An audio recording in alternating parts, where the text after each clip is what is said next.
Malia Bernal.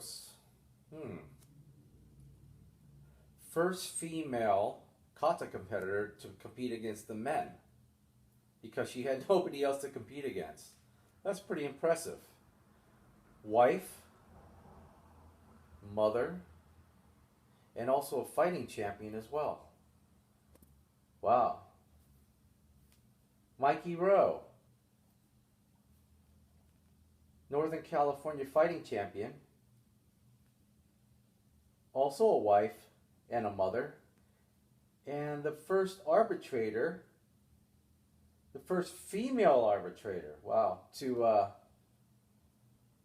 officiate at Ed Parker's International Championships, which was the launching pad for many, many martial arts superstars. Aloha. I'm Professor Brian Kulafong, and welcome to my new series, 6 Questions for a Martial Arts Legend. Every month, I'll bring to you an interview with a martial arts legend, a pioneer that has led the way for generations like mine and for generations to come. Hope you enjoy. Mahalo.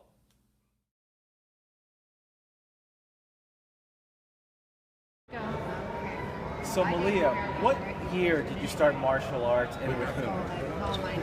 I started martial arts, I think I started 1968, and my one and only teacher was Aldo Cascos, and I started with Kadra Kempo, Kung Fu, and always have walked that path. Okay, and what drew you to the martial arts?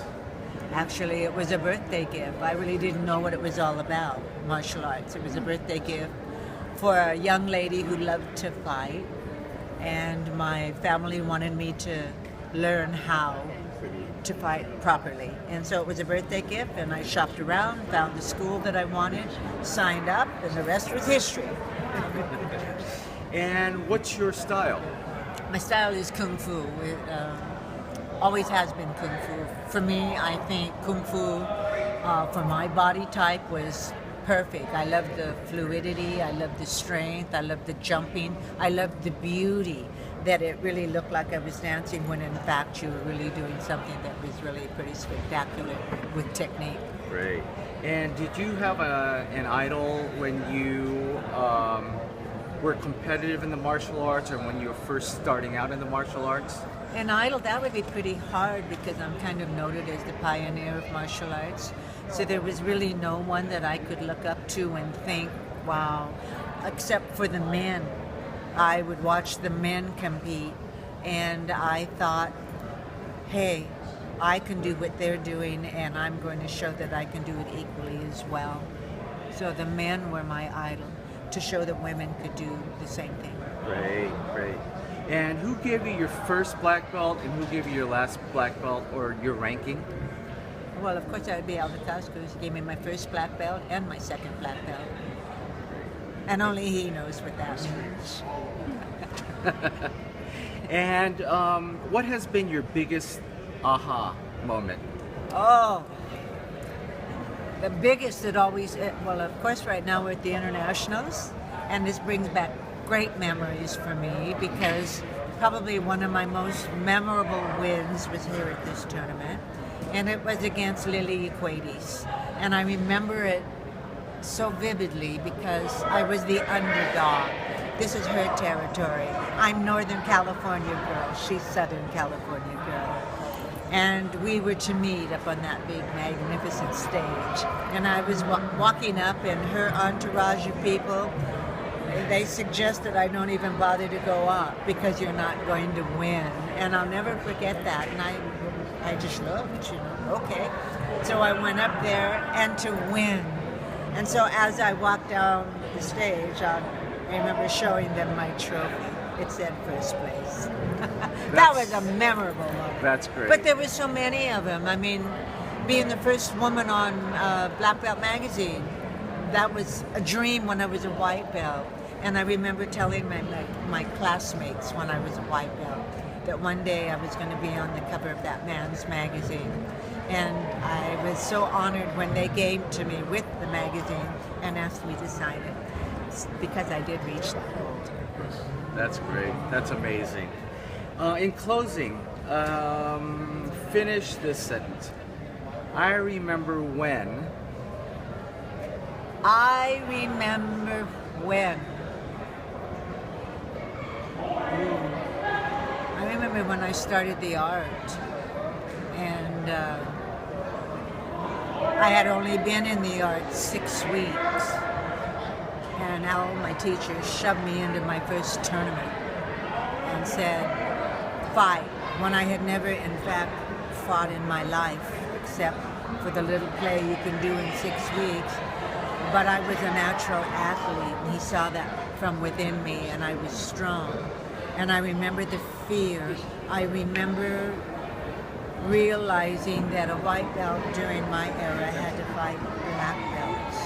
I remember conquering all of that, and I remember never giving up, standing there through all of the years to promote the art for women so that they could be where they are today. I'm sad to say, though, that I did promote the art for women to open the doors, but the doors seemed somehow to close in one direction and open in another, because I don't always see the art practiced as the art was taught. And when I see the fighting and I see the forms and I see the flash, somehow or another something got lost. And I remember when it was a true art for me, and now it's more of a circus, and I'm sorry to use that expression, but in some ways it is. The tradition, the beauty, the respect is gone, and I remember when it was there.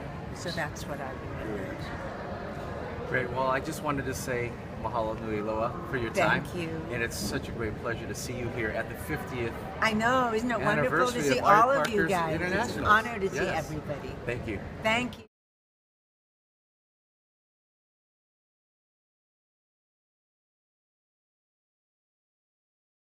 What year did you start your martial arts career, and with whom? 1969 with Stuart Rowe. And what drew you initially to the martial arts? Bruce Lee, And what's your style? Kajikimbo. And did you have any idols when you were coming up through the ranks? Malia Bernal. And who gave you your first black belt, and who gave you your last black belt? The only black belt I've ever been given was given to me by Charles Gaylord, the professor of my system. What has been your biggest aha moment in the martial arts?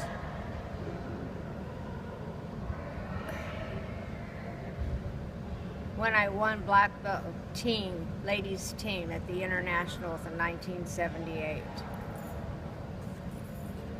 In closing, how would you finish this sentence? I remember when. I remember when they didn't have women's divisions. I remember when I took Mr. Al Reyes over to watch a match between Marion Bermudez in the men's division. A bunch of women showed up to compete that day. Malia did, a bunch of them did, and none of them wanted to fight with the men. The men had nothing to gain and everything to lose by losing to a woman. And Marion Bermudez was beating this guy up really good, and he was trying to hurt her, and she dropped him. And Mr. Reyes was standing there with me, and I said, what advantage does this man have fighting a woman? I promised him if he would have a women's division in his tournament the following month, that women would come and compete. And if they did not, I would pay for the trophies. And the following month, 100 women came to compete. Mr. Ed Parker was there, and then we had women's division at the Internationals, and it was like dominoes. We started having our own division. Now we had white belts, black belts, everybody fought in the same division, but we had women's division. That was my aha moment. Great. Thank you so much for your time. You're welcome. Yes. How long did it take you to earn your black belt? Several years.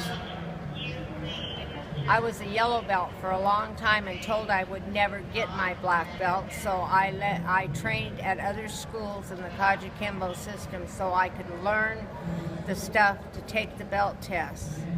And Mr. Gaylord promoted me. I was the first woman he ever promoted to first degree black belt. He always promoted them to student black. But he said I'd earned the right to wear a black belt, and whether I became one or not after that was entirely up to me. And so I wanted to make him proud, and I think I did.